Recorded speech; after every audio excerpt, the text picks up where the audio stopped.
एक बार फिर से स्वागत है आप सभी का हमारे YouTube channel DSEL Sidhi for English में। प्यारे बच्चों, पार्ट्स ऑफ स्पीच हम लोगों ने लर्न कर लिया है। आई होप कि आपको पार्ट्स ऑफ स्पीच में सारी चीजें बहुत अच्छे से क्लियर हो गई होंगी।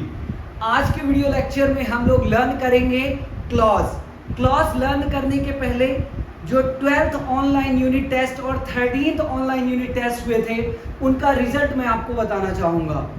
12th जो ऑनलाइन टेस्ट था उसमें जो कुछ स्टूडेंट थे जिनमें बहुत ज़्यादा कंपटीशन था, उनके नेम हमने यहाँ रख रखे हैं।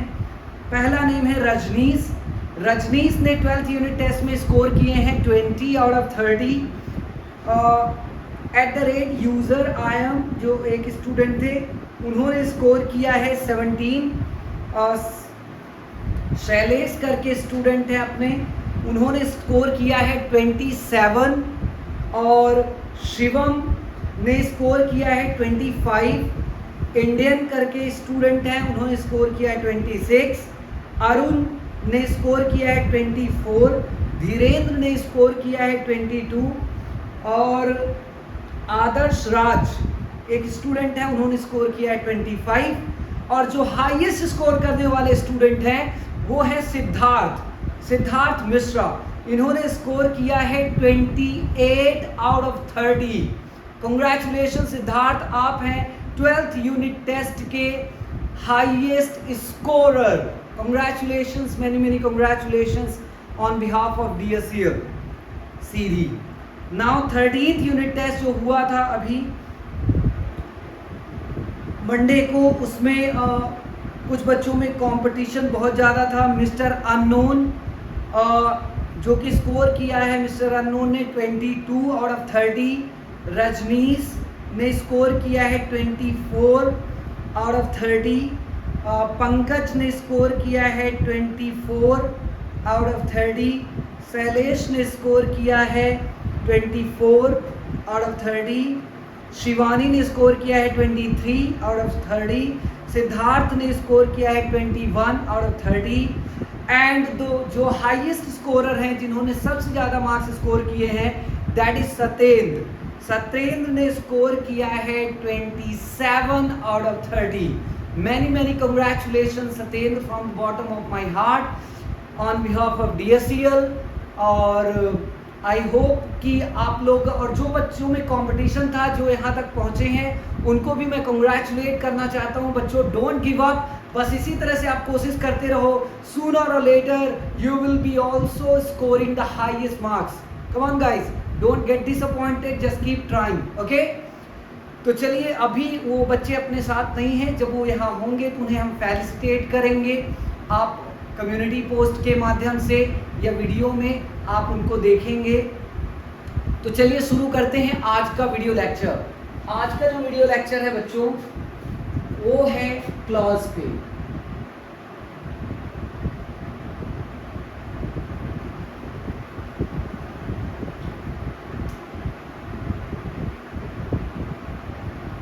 आज हम लोग पढ़ेंगे क्लॉज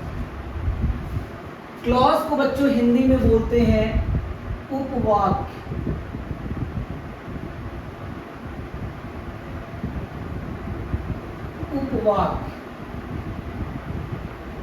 हिंदी में क्लॉज कहलाता है उपवाक्य। अब क्या होती है डेफिनेशन क्लॉज की, तो चलिए शुरू करते हैं, देखते हैं, डेफिनेशन देख लेते हैं क्लॉज की।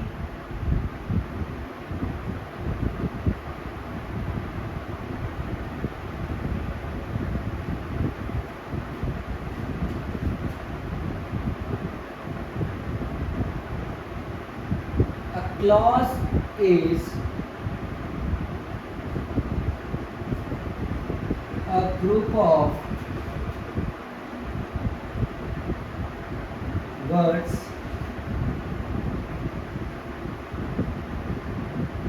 which is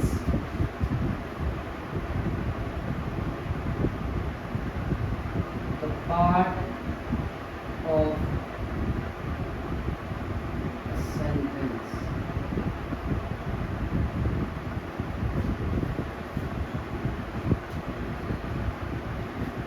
And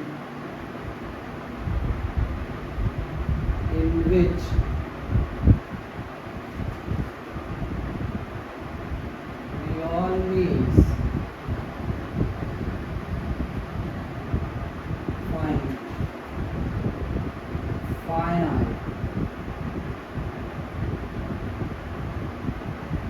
verb.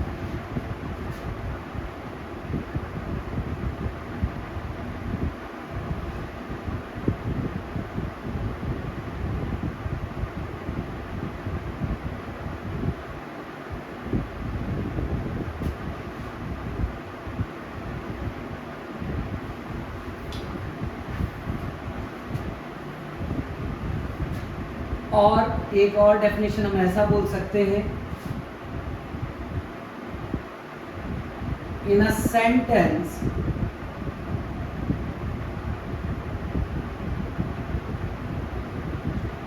There are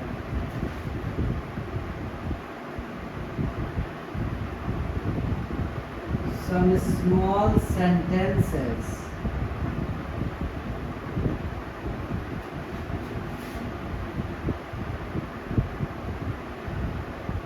which are called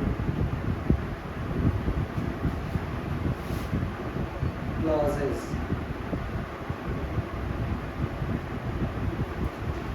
तो ये तो हो गई बच्चों डेफिनेशन, ठीक है। कोई पूछे आपसे क्लॉज क्या कहलाता है तो आप उन्हें बता दीजिएगा, a clause is a group of words.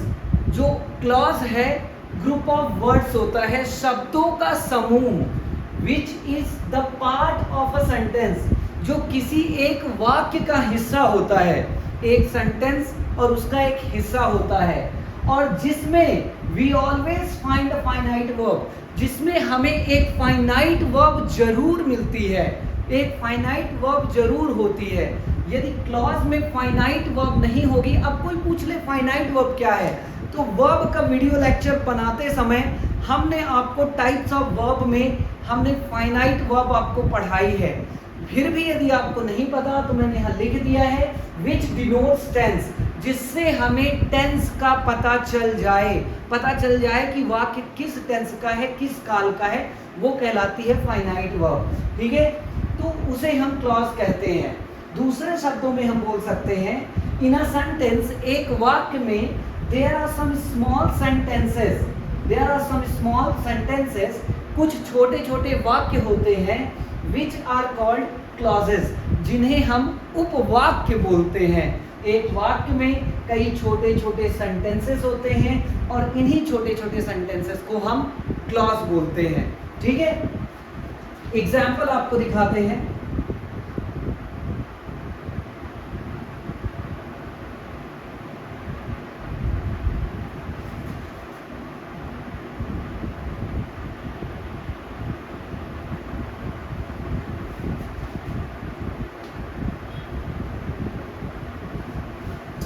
यहां देखेंगे बच्चों, लिखा हुआ है he said that he would go to Riva। वैसे तो ये एक वाक्य है, एक पूरा वाक्य है, लेकिन इस एक वाक्य में दो छोटे छोटे वाक्य हैं। एक वाक्य है he said, ये है, और दूसरा वाक्य है he would go to Riva, right. he said he would go to Riva। इस पूरे एक वाक्य में दो छोटे छोटे वाक्य हैं, और ये दो छोटे छोटे वाक्य ही इंग्लिश में क्या कहलाएंगे शिव बहादुर जी? क्लॉज, ठीक। तो यहाँ दो क्लॉजेस हैं, ही सेड एक क्लॉज है, he would go to Rewa दूसरा क्लॉज है। अब हम बच्चों यही पढ़ेंगे आज के वीडियो लेक्चर में कि ही सेड क्लॉज तो है, पर ये कौन सा क्लॉज है? He would go to Rewa clause तो है, लेकिन ये कौन सा क्लॉज है? कौन सा क्लॉज है? क्योंकि पेपर में हमें आइडेंटिफाई करने के लिए आ जाता है, ब्रैकेट में लिख दिया जाता है identify the under noun clause, additive clause. तो कैसे पता चलेगा ये कौन सा क्लॉज है? तो आगे अब हम यही सीखने जा रहे हैं कि ये ही सेड कौन सा क्लॉज है, he would go to Rewa कौन सा क्लॉज है, ठीक है। तो क्लॉज हम सीखे, इसके पहले हम जान लें क्लॉज होते कितनी तरह के हैं। तो क्लॉज देख लीजिए,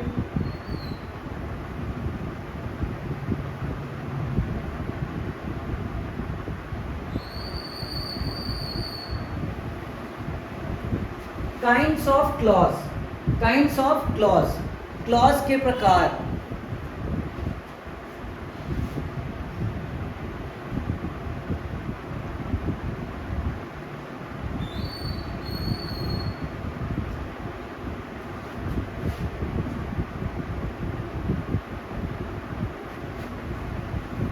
तो बच्चों क्लॉज के प्रकार आपकी जानकारी के लिए बता दें, क्लॉज 4 तरह के होते हैं। They are 4 types of clause. कौन कौन से होते हैं? पहला है आपका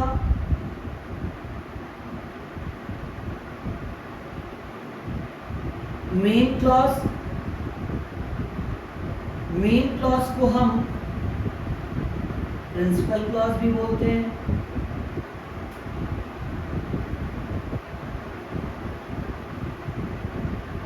ठीक है। दूसरा है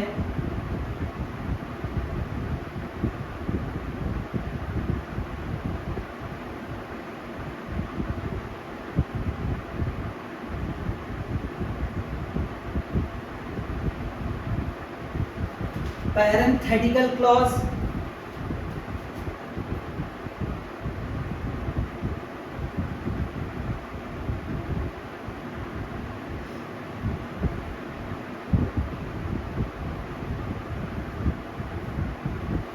तीसरा है कोऑर्डिनेट क्लॉज।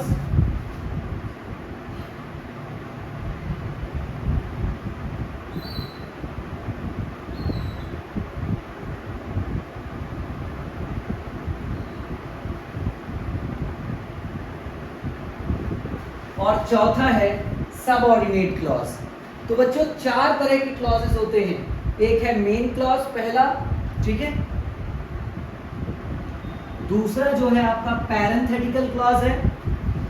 तीसरा कोऑर्डिनेट क्लॉज है। और चौथा सबऑर्डिनेट क्लॉज है। ठीक है। मेन क्लॉज, दूसरा है पैरेंथेटिकल क्लॉज, तीसरा है कोऑर्डिनेट क्लॉज और चौथा है सबऑर्डिनेट क्लॉज। तो ये हो गया बच्चों क्लॉज की डेफिनेशन और ये हो गए क्लॉज के टाइप्स। इसका स्क्रीनशॉट आप ले लीजिए, फिर हम लोग बढ़ते हैं आगे।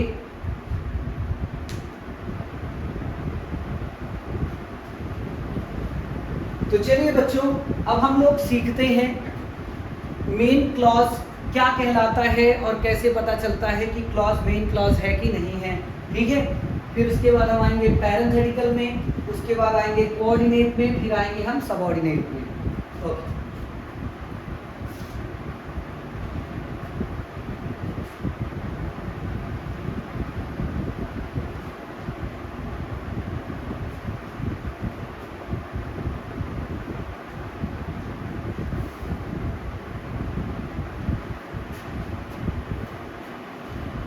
तो पहला क्लॉज हम लोग सीखने जा रहे हैं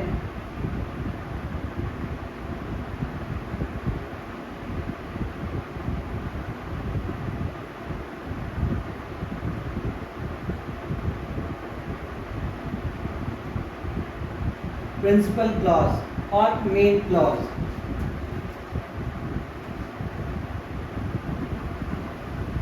प्रधान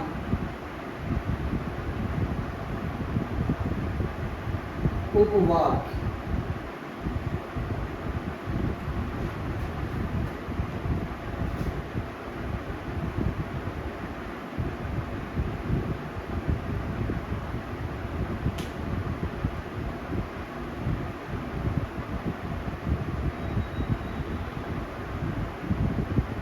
The clause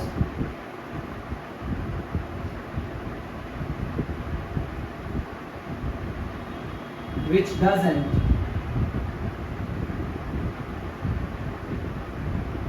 depend on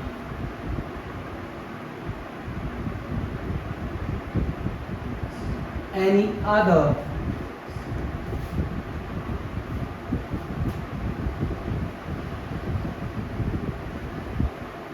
clause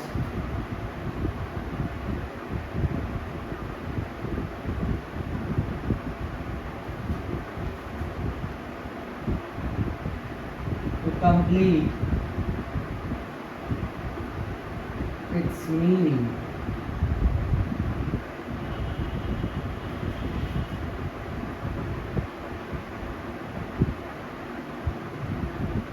on the contrary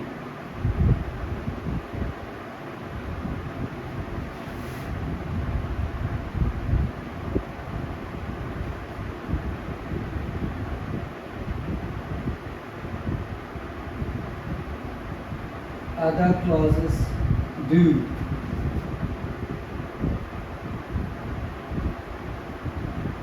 is called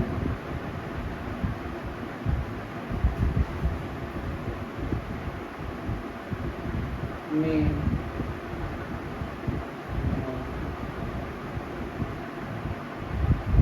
principle.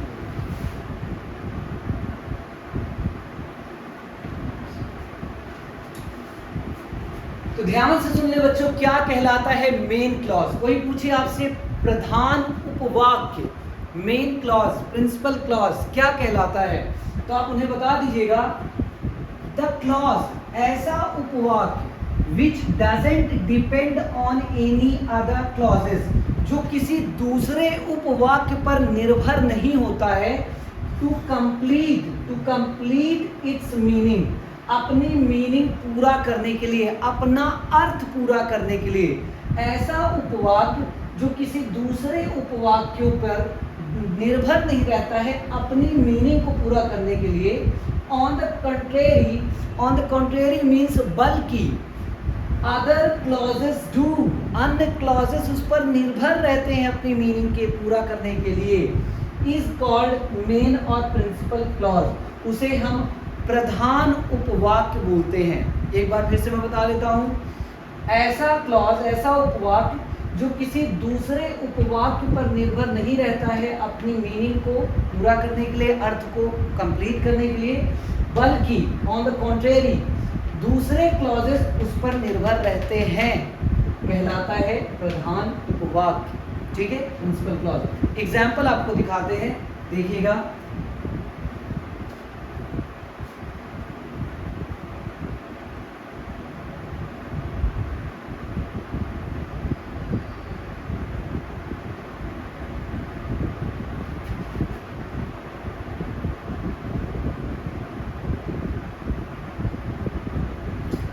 तो यहाँ देखिए हमने सेंटेंस दिया है I work hard so that I may pass. यदि हम इस वाक्य की, इस यहाँ दो क्लॉज हैं, पहला क्लॉज है आई वर्क हार्ड, दूसरा है सो दैट आई मे पास। ठीक है, यदि हम इस क्लॉज को देखें और इसकी मीनिंग निकालें तो इस क्लॉज की मीनिंग निकल रही है ताकि मैं पास हो सकूं, ताकि मैं पास हो सकूं।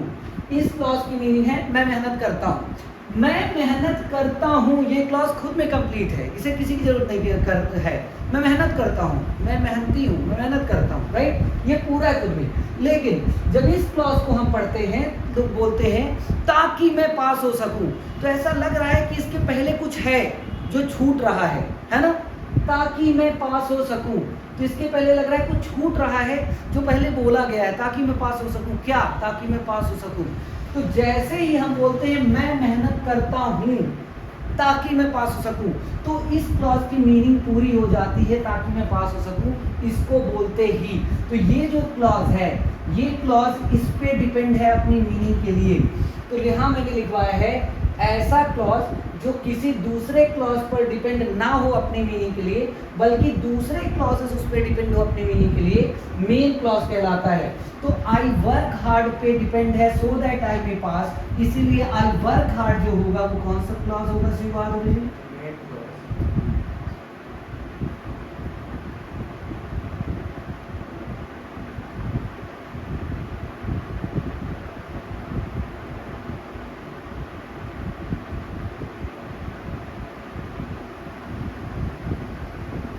ठीक है, आई वर्क हार्ड जो होगा वो मेन क्लॉज होगा। अब इसके बारे में हम लोग बाद में बात करेंगे, क्योंकि अभी हम पढ़ रहे हैं मेन क्लॉज। ठीक है, क्लॉज कंप्लीट होते होते आपको कोई भी मैं वाक्य दूंगा, आप तुरंत बता दोगे सर इसमें मेन क्लॉज है, सर इसमें ये सबऑर्डिनेट है, ये कोऑर्डिनेट है, ये पैरेंथेटिकल है। उनके अंदर जो क्लॉजेस आते हैं उन्हें भी आप बता दोगे सर नाउन है, ये एडजेक्टिव है, ये एडवर्ब है, ये सारी चीज़ें आप बता दोगे। बट उसके लिए आपको थोड़ा सा पेशेंस रखना होगा, क्योंकि अभी हम पढ़ रहे हैं प्रिंसिपल क्लॉज, अभी हम केवल उसी की बात करेंगे। ठीक है, चलिए, तो ये तो बात हो गया, एक एग्जाम्पल हमने दे दिया। अब कुछ ज़रूरी चीज़ें मैं आपको बता देता हूँ जिन्हें आप ध्यान रखोगे तो प्रिंसिपल क्लॉज आपको वाक्य में ढूंढने में कभी भी कोई दिक्कत नहीं जाएगी। तो कौन सी बातें हैं जिन्हें आपको ध्यान रखना है?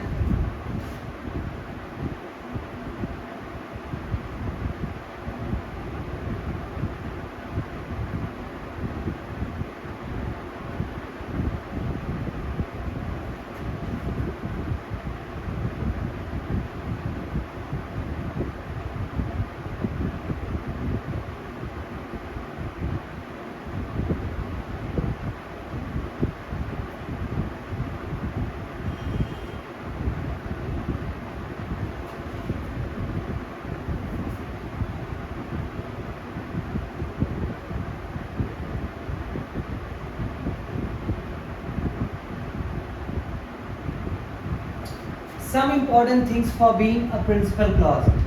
प्रिंसिपल क्लॉज होने के लिए कुछ महत्वपूर्ण चीजें जो आपको ध्यान रखना है। कोई भी क्लॉज किन शर्तों पर प्रिंसिपल क्लॉज हो सकता है, उसके लिए कुछ महत्वपूर्ण चीजें, ठीक है।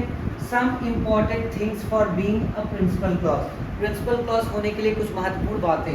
पहली बात,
तो बच्चों यहां मैंने एक बात लिखी है, यहां मैंने एक पॉइंट लिखा है, इफ अ सेंटेंस, यदि वाक्य doesn't start with a conjunction, यदि वाक्य की शुरुआत कंजंक्शन से ना हो, कंजंक्शन से ना हो, the first clause of the sentence, तो उस वाक्य का पहला उपवाक्य, पहला clause is called main clause, वो मेन क्लॉज कहलाता है, प्रधान उपवाक्य कहलाता है। ऐसा वाक्य जिसका पहला clause, okay, if a sentence, यदि ऐसा कोई वाक्य जिसकी शुरुआत कंजंक्शन से ना हो, उसका पहला clause, the first clause of the sentence, उस वाक्य का पहला clause is called main clause. तो देख लेना है, कोई ऐसा सेंटेंस है जिसका पहला वर्ड कंजंक्शन ना हो, तो यदि पहला वर्ड कंजंक्शन नहीं होगा तो उसका जो पहला क्लॉज होगा वो मेन क्लॉज होगा। तो देखिए एग्जाम्पल देख लेते हैं हम लोग।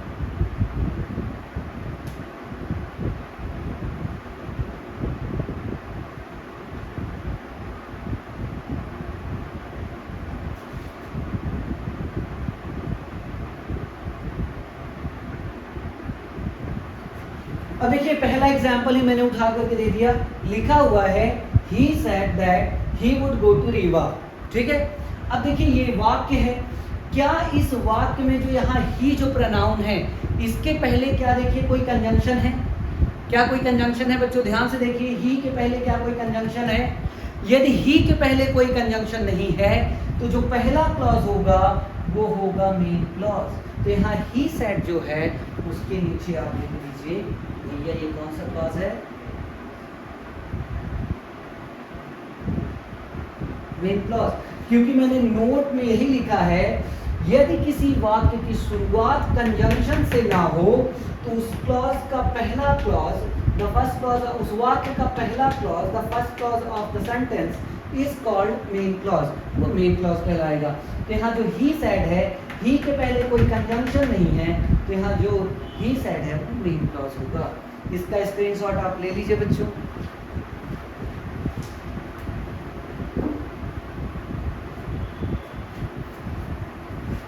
अब आइए दूसरी कंडीशन देख लेते हैं। ये तो हो गई फर्स्ट कंडीशन, दूसरी कंडीशन हम यहां देख लेंगे।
तो देखिए बच्चों दूसरा पॉइंट यहां हमने लिखा है, if all the clauses of a sentence, यदि किसी वाक्य के सारे उपवाक्य स्टार्ट विद कंजंक्शंस, उनके पहले कंजंक्शन लगे हों, the first clause of the sentence is called main clause, तो उस वाक्य का पहला क्लॉज मेन क्लॉज कहलाएगा। ध्यान से सुन लीजिए, इसमें क्या है, यदि किसी वाक्य के सभी क्लॉजेस के पहले कंजंक्शंस लगे हों, तो जो पहला क्लॉज होगा उस वाक्य का, उसका वो कहलाएगा मेन क्लॉज। ध्यान रखना है, सभी के पहले कंजंक्शंस लगे होने चाहिए, तभी ऐसा होगा। यदि सभी के पहले कंजंक्शन नहीं लगा है तो आपको ध्यान देना है वहां पास, ठीक है। देखिए एग्जाम्पल कैसे,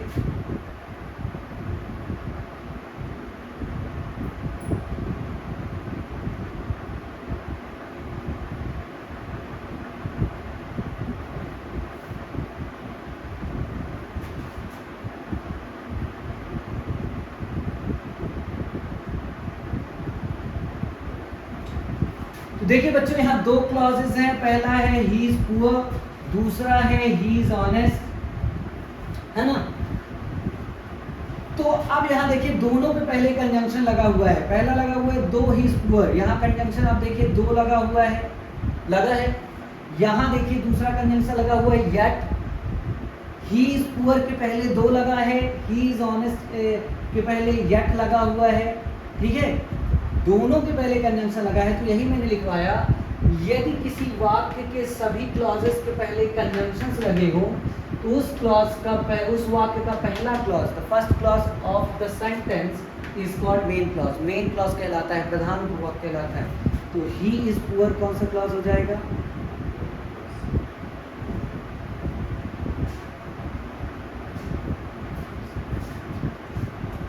नेक्स्ट जो बात है थर्ड पॉइंट जिसे आपको याद रखना है,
तो आइए बच्चों देखते हैं नेक्स्ट पॉइंट और थर्ड पॉइंट, आखिरी पॉइंट है मेन क्लॉज का। उसके बाद मेन क्लॉज में आपको किसी भी तरह की दिक्कत नहीं जाएगी, बस ये 3 पॉइंट्स आपको याद रखना है, ठीक है। तीसरा है if there's a question mark, if there's a question mark, यदि क्वेश्चन मार्क लगा हो at the end of a sentence, वाक्य के अंत में, if there's a question mark, if there's a question mark, यदि क्वेश्चन मार्क लगा हो, प्रश्नवाचक चिन्ह लगा हो किसी वाक्य के अंत में, उस वाक्य का पहला क्लॉज कहलाता है who said that